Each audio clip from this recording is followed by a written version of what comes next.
Well, this was the game. It looked like game one of the Edmonton Oilers Dallas Stars series was going to be. And man, I gotta wonder what's going on in the mind of Stuart Skinner right now. He has maybe the most insane playoff stat line I've ever seen. He's got, including tonight, 3 wins, and they've all been shutouts. In his losses, he's giving up an average of 5 goals a game. So don't let them get that first one, I guess. That being said, Edmonton had a great game. If they can play the rest of the series like this, it should be over in 5 games. I'm not even sure really who to talk about because the entire lineup I thought was producing. Evan Bouchard, though, the dude is a machine in the playoffs. He had 2 assists tonight, including a slap shot on the eventual game winner, which Ryan Nugent-Hopkins would tip in. I've said it before, it feels like both the East and the West have good teams going against a force of nature, being the Oilers and Florida. It's interesting how they're different forces of nature. Florida is just pure speed and strength, structured team play, while the Oilers feel like at any point they can break out for 2 goals. And honestly, I feel like the Oilers have been in control for this entire series so far, except for that one period. The series has also been more physical than I expected. McDavid's obviously been a target. One of the big moments also came in the third. Roope Hintz gave Nurse a cross-check. Nurse slashes him, it looks like, top of the foot. You don't have much padding there.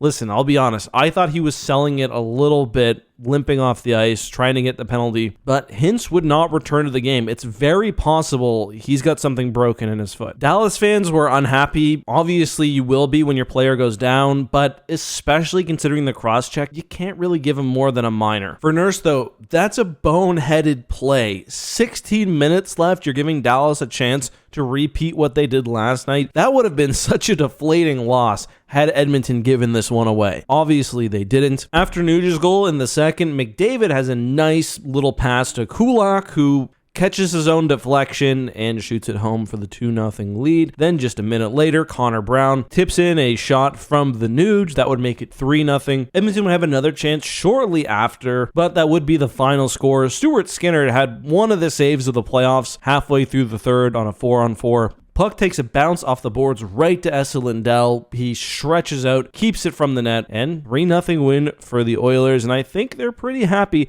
going back to Edmonton. Now, just a reminder, Game 3 is an afternoon one, 3 p.m. Eastern Time. That's noon Pacific, Sunday afternoon, so we'll have to see how the teams prepare for that. As a Rangers fan, I feel like we get a lot of afternoon playoff games, a lot of afternoon games in general, and I always enjoyed it. I got a lot of fun memories of growing up and watching Sunday afternoon hockey. Anyway, sorry we didn't cover Carolina, Florida last night. I take Thursdays off. Well, I take a few hours off and Brandon's been sick. Either way, Florida, not looking good for Carolina. That's also 14 straight conference final losses, which is insane, and it very well could reach 16 by the end of these playoffs. See you next time.